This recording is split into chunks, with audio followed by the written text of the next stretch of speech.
Está começando pela TV Novo Tempo mais um programa Evidências, sempre em busca de fatos que comprovem a veracidade histórica da Bíblia Sagrada. Todos aqueles que seguem uma religião ou ideologia qualquer sabem que estes segmentos sempre vêm simbolizados por um elemento visual que ilustra um aspecto central de sua história ou de suas crenças. A flor de lótus, por exemplo, embora usada por chineses, egípcios e hindus, hoje está mais ligada ao budismo. Já a suástica, que também foi usada por budistas e hinduístas, hoje nos remete mais ao nazismo e às atrocidades de Adolf Hitler. Como você pôde notar, praticamente todas as ideologias do mundo, sejam religiosas ou seculares, possuem sinais que as tornam universalmente reconhecidas. Assim também é com o cristianismo. Tanto a cruz como o evento da crucifixão do Filho de Deus se tornaram hoje o símbolo máximo da teologia cristã. Não é por menos que, se olharmos para a corrida desenfreada por relíquias, aquela que tomou conta da Europa na Idade Média, veremos que supostos pedaços da cruz de Cristo estavam entre os exemplares mais disputados.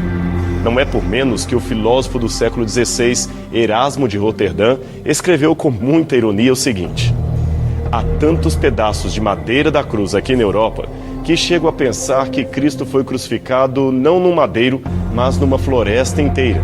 Ora, se ajuntarmos todos os supostos pregos e pedaços da cruz que muitos dizem possuir, seria possível construir todo um navio. Quem sabe não teríamos novamente uma segunda Arca de Noé. E as lendas sobre a origem da cruz chegam a ser quase tão numerosas quanto a quantidade de supostos pedaços que se encontraram dela. Este livro do século XIII traz uma dessas lendas conforme a descrição de Jacopo di Varese, que foi arcebispo da cidade de Gênova. Ele diz que quando Adão morreu, seu filho Sete plantou em sua boca, isto mesmo, na boca do corpo sem vida de Adão, uma semente da misericórdia. E foi dessa semente que surgiu uma árvore, de cuja madeira fizeram a cruz de Cristo. Um afresco da igreja de São Francisco em Arezzo, Itália, pintado em 1453 por Piero della Francesca, nos dá ainda uma ideia de como a lenda era viva e forte naqueles tempos. Nele é possível ver a rainha de Sabá fazendo reverência àquela árvore que no futuro viraria a cruz de Cristo. Nenhuma lenda, porém, é mais famosa do que aquela envolvendo Helena, a mãe do imperador Constantino. Na mesma igreja de São Francisco, temos este outro afresco retratando a lenda de Helena. De acordo com ela, a imperatriz pessoalmente teria descoberto as cruzes de Cristo e dos dois ladrões condenados juntamente com ele. Difícil era saber qual dessas três teria sido a cruz do Salvador. Então uma mulher doente fora trazida e deitada em cada uma das cruzes. Quando seu corpo tocou a cruz do Senhor, ela imediatamente ficou curada. São histórias interessantes, é claro, mas todas inventadas pela piedade popular. Nada disso aconteceu de verdade. Até hoje não sabemos que fim teve a cruz original do Senhor Jesus Cristo. Mas alguns ainda insistem em procurá-la e mesmo hoje podemos encontrar sonhadores e oportunistas que dizem ter achado um pedaço da cruz de Cristo. Um exemplo é o roteirista judeu-canadense Simcha Jacobowitz. Conhecido por fazer livros e documentários sensacionalistas sobre Jesus, ele não perdeu tempo em lançar mão de mais uma jogada de marketing. Segundo ele, esses pregos teriam sido os mesmos que prenderam o corpo de Jesus na cruz do Calvário. A relíquia cristã mais famosa de todos os tempos estaria então em suas mãos. Esses pregos, na verdade, foram encontrados em 1990 durante uma escavação de um antigo túmulo na região montanhosa de Armon HaTziv, a 6 quilômetros ao sul da cidade velha de Jerusalém. A área hoje possui um parque e vários condomínios residenciais, mas nos dias de Cristo, ali havia vários túmulos, e este especificamente pertenceria à família de Caifás. Isto mesmo, aquele Caifás que foi o sumo sacerdote participante do julgamento de Jesus de Nazaré. Ali encontraram várias caixas de pedra chamadas ossuários ou ossários, que eram próprias para guardar ossos de defuntos. Encontraram também alguns objetos curiosos, como estes que você vê aqui. Ali estavam frascos de vidro, frascos de terracota, certamente para guardar perfumes e ungüentos, moedas, uma lamparina e pregos que estavam dentro de um dos ossuários. Até aí tudo bem.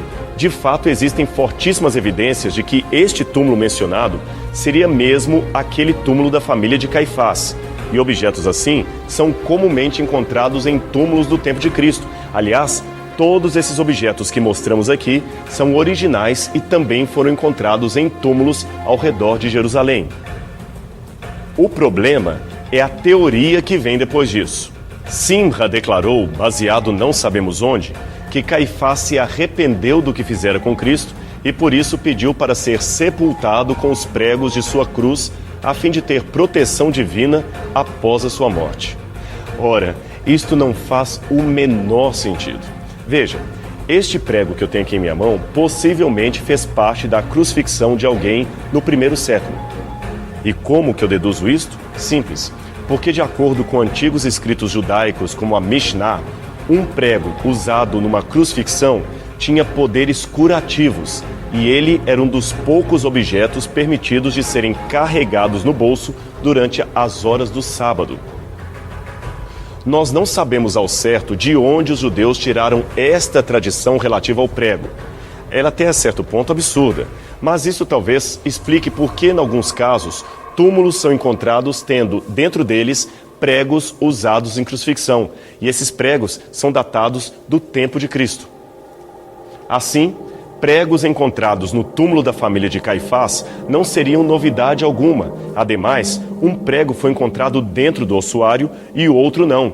E tem uma coisa adicional.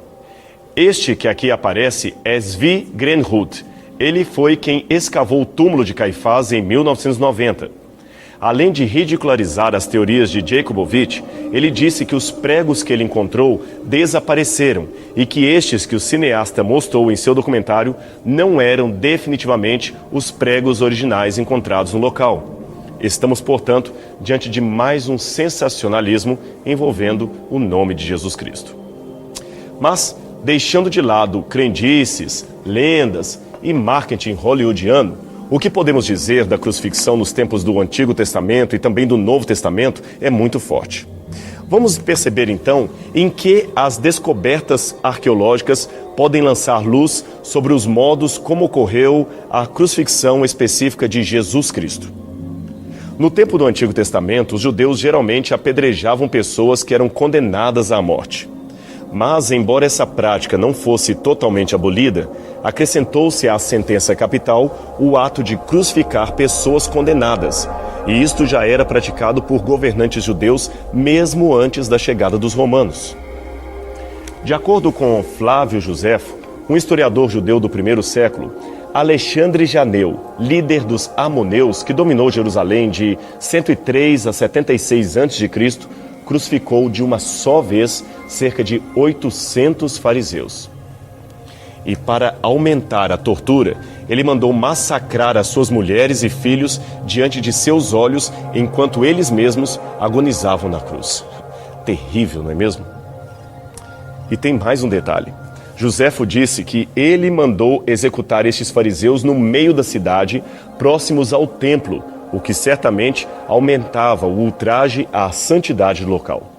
Embora Herodes o Grande seja conhecido por se tornar um dos maiores homicidas do tempo do Novo Testamento, desconhecemos relatos de crucifixão ocorridos em Jerusalém durante o seu governo.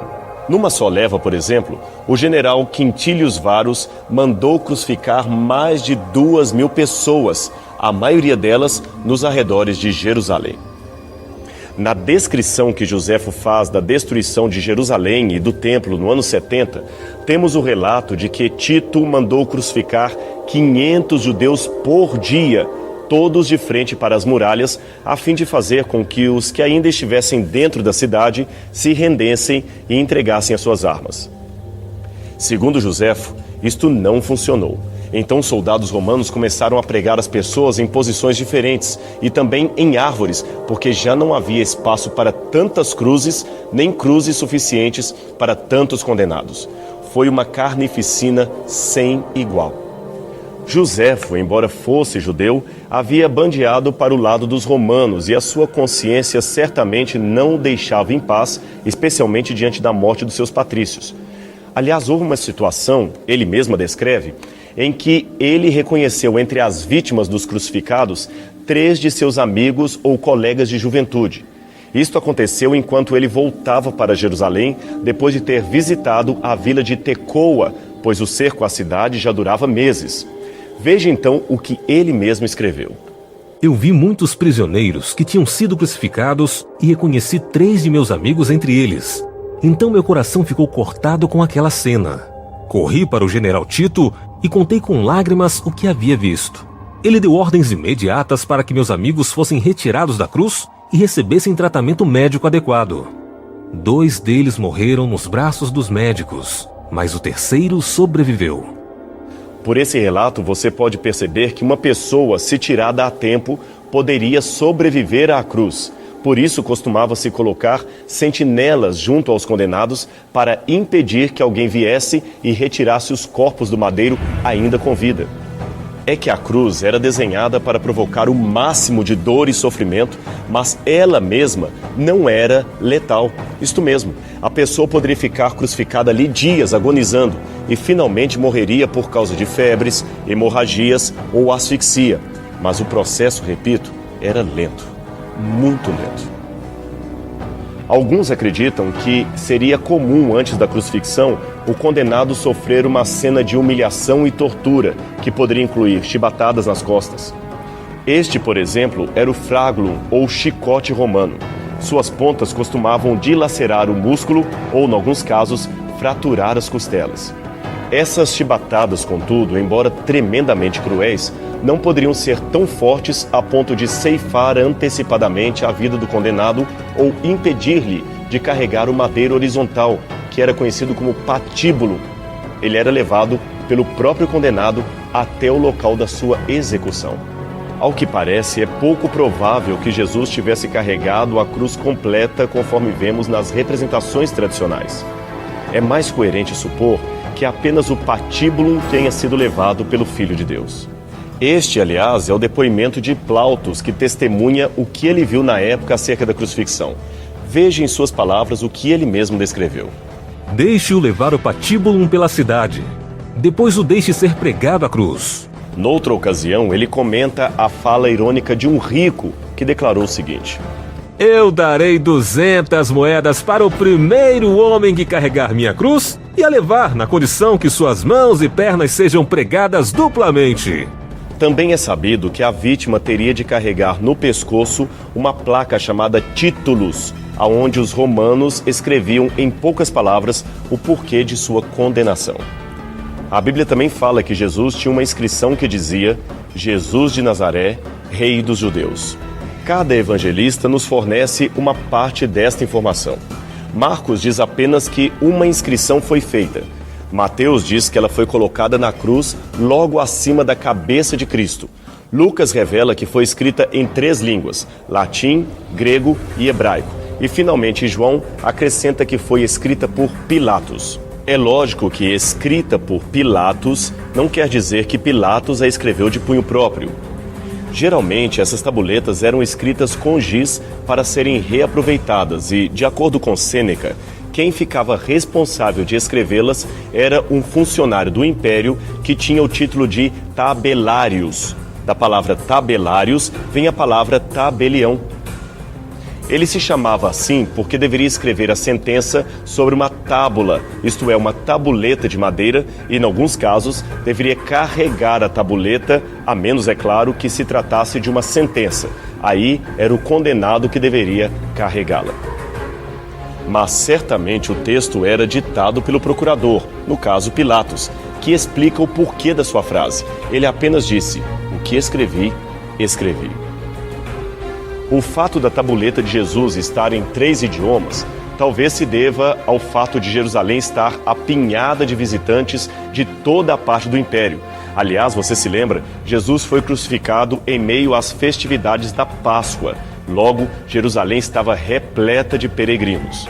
Assim, o latim seria a língua oficial do Império, o grego a língua internacional, como o inglês hoje. e o hebraico, é claro, a língua dos judeus. E quanto à forma da cruz?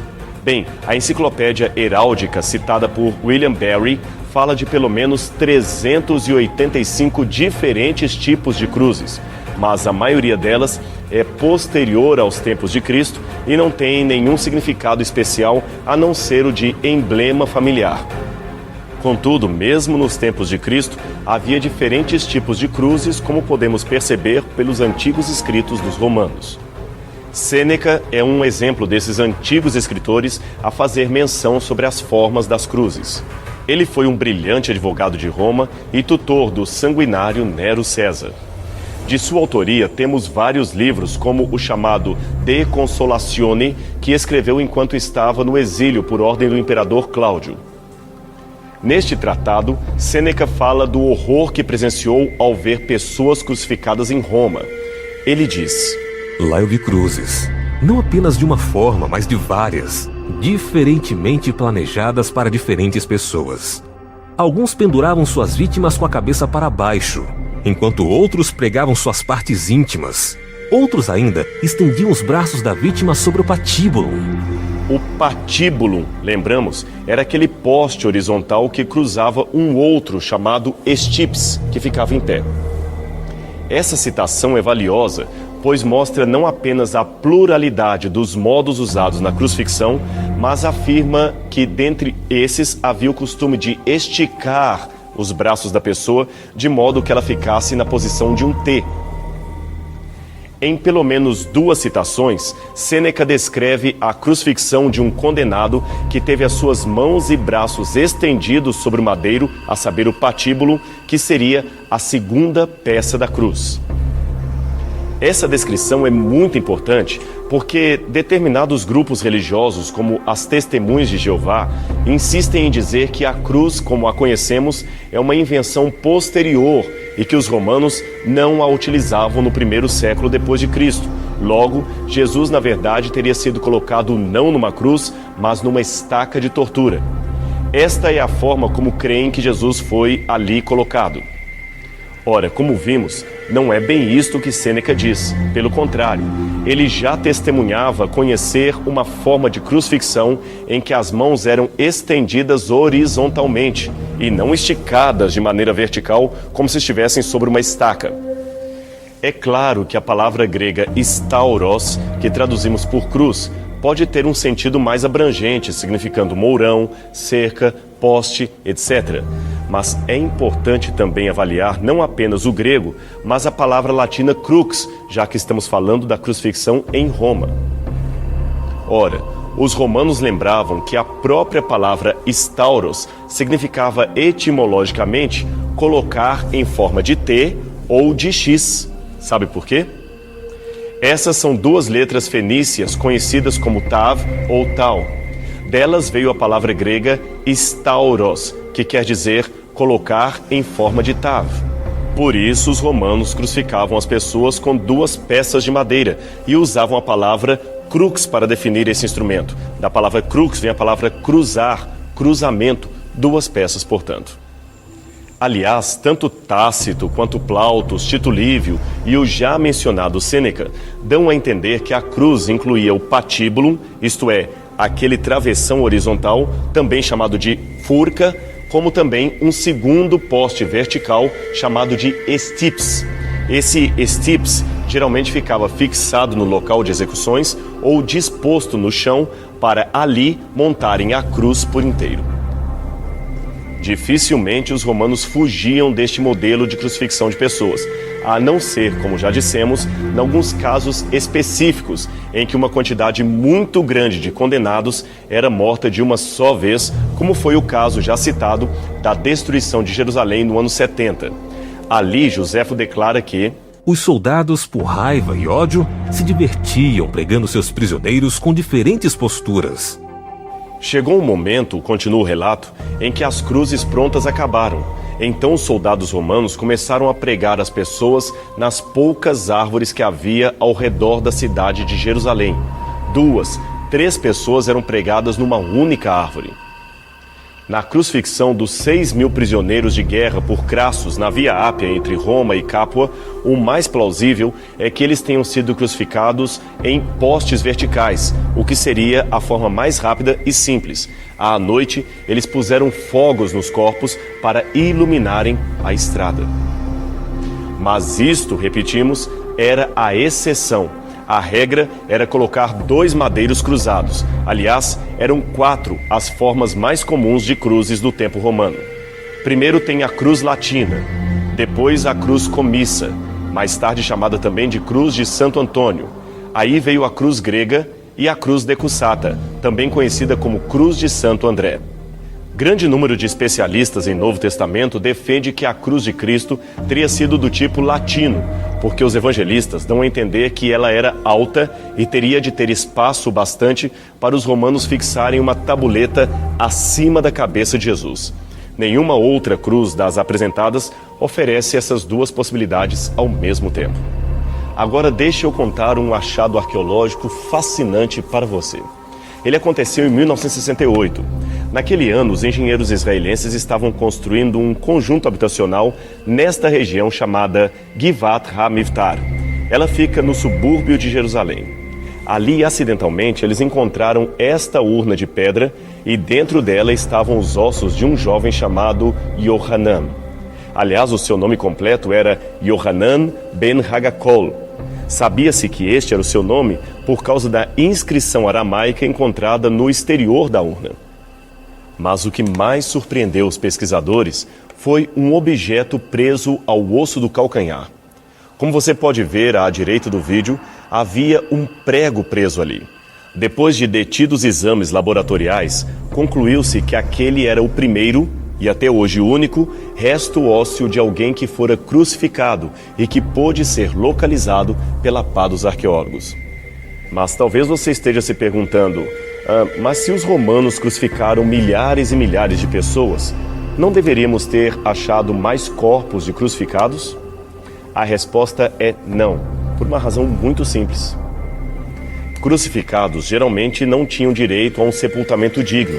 Os seus corpos eram jogados num campo de lixo e, em algumas regiões do Império, sua carne era dada para animais selvagens e aves de rapina. Jesus e esse tal Yohanan parecem ter sido exceções à regra, pois eles tiveram direito a um sepultamento digno. Veja, segundo os especialistas, quais poderiam ter sido as posições do crucificado antes de sua morte? Esta é a posição sugerida pelos doutores Nico Haas e Vasílios Tsaferis, ambos da Universidade Hebraica de Jerusalém. Esta já seria a reconstrução sugerida pelos doutores Eliezer Seklis e Joseph Zias, também da Universidade Hebraica. Em ambos os casos, o corpo não ficava pendurado pelos braços da vítima, mas apoiado num pequeno banco chamado sedícula, o que possibilita a visão tradicional de que os pregos teriam sido colocados nas mãos de Jesus e não no pulso, como anteriormente foi sugerido. Mas, por outro lado, abriu-se a possibilidade para que a posição de Jesus na cruz seja bem diferente daquela tradicionalmente vista nas pinturas clássicas, em que ele ficava em pé com os pés apoiados num pequeno pedaço de madeira. A cena de Jesus crucificado pode ter sido deveras mais terrível ou mais horripilante do que comumente é retratada pelos quadros dos artistas. Outra evidência da crucifixão foi encontrada em 1856 nas paredes do Pedagogium, uma escola romana que ficava nas encostas do Monte Palatino, em Roma. Ali encontraram este grafite, dificilmente visível a olho nu, mas que continha este desenho. Perceba que trata-se da caricatura de um jovem cristão chamado Alexamenos, erguendo os braços em adoração a um burro crucificado. Embaixo temos a inscrição grega Alexamenos adorando a Deus. O grafite, que data do final do segundo século ou início do terceiro, mostra não apenas como os pagãos viam a cruz de Cristo, isto é, que ela seria composta de 2 pedaços de madeira, mas também ilustram a humilhação que os seguidores de Jesus passavam no Império por pregarem e adorarem um Deus que fora crucificado. Aliás, isto ecoa as palavras que Paulo já havia escrito tempos atrás. Porque a palavra da cruz é loucura para os que perecem, mas para nós, que somos salvos, é o poder de Deus. Visto como, na sabedoria de Deus, o mundo não conheceu a Deus pela sua sabedoria, aprove a Deus salvar os crentes pela loucura da pregação. Porque os judeus pedem sinal, e os gregos buscam sabedoria. Mas nós pregamos a Cristo crucificado, que é escândalo para os judeus e loucura para os gregos. Mas, para os que são chamados, tanto judeus como gregos, lhes pregamos a Cristo, poder de Deus e sabedoria de Deus. Porque a loucura de Deus é mais sábia do que os homens, e a fraqueza de Deus é mais forte do que os homens. 1 Coríntios 1, 18 a 25. A cruz de Cristo é a garantia da nossa salvação. Parafraseando um famoso pregador cristão, quando eu olho para mim mesmo, ele disse, eu não vejo como me salvar, mas quando contemplo a cruz de Cristo, não vejo como poderia me perder. Não é difícil imaginar que Jesus poderia ter desistido. Ele poderia ter voltado para o Pai sem sentir nenhuma dor, nenhum sofrimento. Mas ele foi até o fim. Sabe por quê? A resposta é simples. Porque ele pensou em você. Ele morreu de braços abertos, simbolizando o mesmo abraço que ele quer lhe dar quando oferecer as boas-vindas a seus filhos no lar celestial. Pense nisto, pois na cruz de Cristo está a marca da sua salvação. E a gente se encontra aqui semana que vem, mais uma vez no seu programa Evidências. Até lá.